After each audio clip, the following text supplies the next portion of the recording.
Os capítulos mais recentes da eleição presidencial na Venezuela parecem tiradas de uma novela mexicana. Houve desespero, suspense e um desenrolar surpreendente. Mas no final, o atual presidente segue como personagem principal dessa história. Nesta semana, venceu o prazo para os partidos venezuelanos registrarem os candidatos que disputarão cargos públicos na votação de 28 de julho. Trata-se de uma etapa burocrática, prevista nas regras eleitorais do país. Nicolás Maduro, que tenta o terceiro mandato consecutivo, não teve nenhuma dificuldade para inserir os dados no sistema do CNE, o Conselho Nacional Eleitoral. A confirmação do processo terminou em festa com os apoiadores. A oposição também arrastou uma multidão, mas para protestar.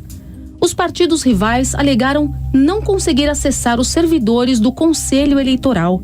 E as tais falhas técnicas pioraram conforme se aproximava o final do prazo, que se esgotou à meia-noite do dia 25.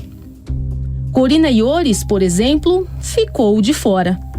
A filósofa de 80 anos surgiu como uma alternativa à condenação de Maria Corina Machado, que chegou a liderar as pesquisas de intenção de voto. A opositora que mais ameaçou o domínio chavista está impedida de se candidatar até 2039. Os gritos de apoio nem precisam de tradução. Te queremos, Maria Corina. No final de janeiro deste ano, a Suprema Corte da Venezuela não aceitou os argumentos da defesa e decretou que a pré-candidata está inabilitada a assumir cargos públicos por 15 anos. Ela nega as acusações de corrupção que a tiraram do jogo eleitoral. As duas Corinas se juntam a uma extensa lista de rivais que tiveram os direitos políticos cassados, de maneira controversa, para não atrapalharem um suposto projeto de perpetuação no poder. O que reforça esta tese é o fato de Henrique Capriles, outra conhecida voz anti-chavista, que teve o mesmo destino: a inabilitação de candidaturas por uma década e meia.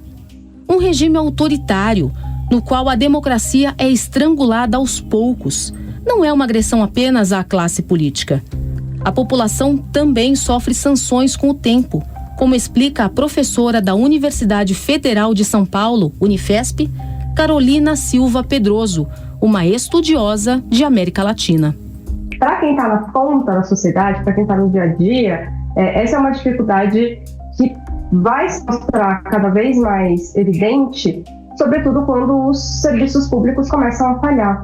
Porque aí os canais daquilo que a gente chama, né, tem uma expressão em inglês, accountability, ou de prestação de contas do Estado, eles vão se fechando também. Então, da mesma forma que... e aí tem toda uma discussão teórica, né, dentro do campo da ciência política, de como há esse fechamento de regimes políticos, né? Então, por um lado, existe essa maior dificuldade de que a oposição consiga concorrer em igualdade de condições com aqueles que estão já no poder, e existe também um fechamento por parte da participação direta da população, no sentido de fazer com que as suas demandas sejam escutadas, né? Então, todos os países que passam por esse processo, normalmente são esses dois movimentos, né, de impedir que outros grupos acessem o poder pela via eleitoral e, ao mesmo tempo, e diminuindo também os espaços para que a população consiga contestar, né, o resultado dessas políticas públicas. Então, para um venezuelano médio, isso impacta no seu dia a dia quando, por exemplo, ele precisa, né, de algum serviço público, seja de saúde, de educação, de alimentação, que é uma questão crucial na Venezuela hoje, né? Você conseguir se alimentar no país passa necessariamente pela capacidade do Estado e, portanto, do governo que está no poder, de conseguir importar esses bens de alimentação, ou mesmo remédios, bens de necessidade mais básica, e eventualmente essas pessoas também têm uma dificuldade de conseguir cobrar do governo que essas coisas aconteçam da maneira como deveriam, né? Então, quando nós temos a perda da qualidade democrática em qualquer país, e isso na Venezuela, em qualquer outro lugar também, isso implica também na perda da qualidade de vida das pessoas. É claro que existem, às vezes, como eu digo, né, na discussão teórica, existem autoritarismos ou ditaduras que são mais eficientes em alguns aspectos de, por exemplo, conseguir resolver problemas de ordem de segurança pública, por um lado. Então, isso acaba acalmando um pouco os anseios da população por outras demandas, mas não é exatamente o caso da Venezuela. A Venezuela é um país que tem problemas de segurança pública, que tem problemas de serviços básicos serem, de fato, eficientes para atender essas demandas da população. Então, é uma situação realmente preocupante. Não é à toa que o mundo inteiro está olhando com muita preocupação, e não só os países, mas também as organizações internacionais têm apontado para como esse processo é problemático, porque, no final das contas, quem acaba sofrendo as consequências, né, dessas dificuldades políticas são a população mais vulnerável, né? 15 apoiadores de Corina Machado foram identificados como potenciais oponentes do chavismo. 9 estão presos desde a semana passada, suspeitos de incentivarem ações desestabilizadoras.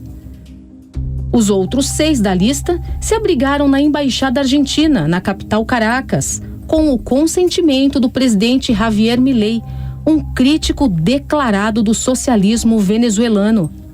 Como retaliação, água e luz do prédio da embaixada foram cortados. Sobrou uma alternativa que, por enquanto, Maduro parece não se incomodar: Manuel Rosales. O empresário era governador do rico estado Zulia em 2006, quando enfrentou Hugo Chávez na primeira tentativa de reeleição do então presidente venezuelano.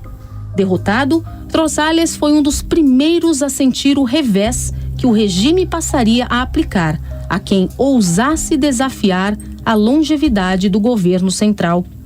Acusado de enriquecimento ilícito, o candidato derrotado se refugiou no Peru para evitar a prisão. Foi detido ao voltar à Venezuela em 2015. Quando as denúncias perderam a validade, ele retomou a vida pública. Mais recentemente, venceu de novo a disputa pela administração regional do estado Zulia. Além das estratégias que mantêm o chavismo absoluto na Venezuela desde o ano 2000, a oposição raramente conseguiu se unir para fazer frente a um rival político de tamanho peso. A história se repete nesta eleição. Existe um movimento por parte do chavismo ao longo dos anos, né, de ter um controle maior, não só sobre o poder executivo, onde ele se consolidou, mas sobre os outros poderes, e esse é um dos grandes problemas hoje que se ressalta, né, esse controle, por exemplo, sobre o poder eleitoral, que deveria ser um poder independente, o controle sobre o legislativo, que em alguns momentos eles perderam a sua maioria, mas buscaram mecanismos para conseguir recuperar o poder legislativo também, da mesma maneira o poder judiciário. Então, existe esse movimento, mas existe um outro lado também, que é como a oposição vem se comportando. Nós estamos falando de praticamente 25 anos de chavismo. E ao longo desses 25 anos houve uma dificuldade concreta, real, extremamente óbvia para quem acompanha, de consolidar pelo menos uma grande liderança. E essas lideranças elas vão surgindo e desaparecendo ao longo dos anos. É difícil ter uma figura que realmente conseguiu concentrar essas diferentes forças e seguir na política com fôlego para fazer frente ao chavismo. Então, é uma posição que é bastante sectária, que é bastante fragmentada, que é bastante diversa. Eu acho que essa é uma informação que às vezes é difícil de chegar para nós aqui no Brasil. A oposição venezuelana ela é composta desde comunistas, Partido Comunista Venezuelano, partidos que compõem a Internacional Socialista, até a direita mais tradicional. Então é um guarda-chuva de grupos que também explica a dificuldade de ter uma liderança que consiga aglutinar esses diferentes grupos. Inesperada mesmo, só a postura do Brasil. O Itamaraty desrespeitou uma postura histórica diante de uma situação absurda. Em nota, o Ministério das Relações Exteriores disse estar preocupado com o processo eleitoral venezuelano. Embora não tenha sido nenhuma crítica dura, a mudança de eixo sinaliza um descolamento de Lula à imagem de Maduro. Existe uma tradição do Itamaraty, de novo, perpassa os diferentes governos, que é não ingerência em assuntos domésticos dos outros países, mas nós estamos falando de um país que já está em uma crise política há mais de uma década, que tem repercussões diretas sobre nós aqui, seja porque recebemos milhares de imigrantes venezuelanos, numa região que é bastante deficitária já aqui no Brasil, que é a região norte, ou seja, tem um impacto na nossa população aqui, seja porque é um problema, de fato, para a região ter um país que vai perdendo essa qualidade democrática, que vai fechando, né, os caminhos, e isso é algo preocupante, tanto que a Venezuela está suspensa até hoje do Mercosul, já há muitos anos, porque já não cumpre mais os requisitos do bloco comercial para fazer parte. Então, todo esse discurso do Lula de certa forma, relativizar algumas coisas que acontecem na Venezuela, para ainda ter o Maduro por perto, para se credibilizar como mediador, ele acaba perdendo substância, né, diante dessa situação. E é uma nota muito importante de Itamaraty, é uma sinalização importante do Brasil de dizer, olha, existem limites e limites foram passados. Diante do imbróglio, a última palavra foi da autoridade eleitoral venezuelana. O presidente do CNE, que foi indicado pelo presidente Maduro, disse apenas que os candidatos gozam da legalidade necessária e não tem nenhum tipo de impedimento ou julgamento aberto. Então tá.